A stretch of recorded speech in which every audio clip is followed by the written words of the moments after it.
التمرين الرابع معانا وهو اهمهم وهو اللي حلل لي مشكلتي مع الصدر العلوي، تمرين عزل علوي في الدمبلز. هذا التمرين باختصار جبار بس اداؤه صعب وبيحتاج وقت طويل حتى تتقنه، وكتير اشخاص بشوفهم بالجيم بيلعبوه اي كلام. حتختار وزن معقول واكنك بدك تلعب ضخ دمبلز، لكن اتجاه القبضه تبعت ايدك بكون موازي للصدر، الضخ هيك هذا هيك.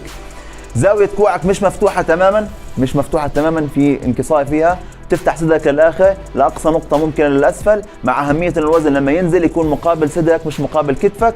بس الجوكر بقول لك مش كفايه. حنلعب هذا التمرين سوبر مع السكويز، بتخلص الجوله بعدها بتقف ترفع ايديك لفوق وبتعمل عصر قوي لعضله الصدر العلوي ب 15 ل 30 عده زي ما انا بعمل في اللي قدامك في الفيديو، وبتعيد السوبر هذا مع كل جوله من جولات العزل تبع الدمبلز.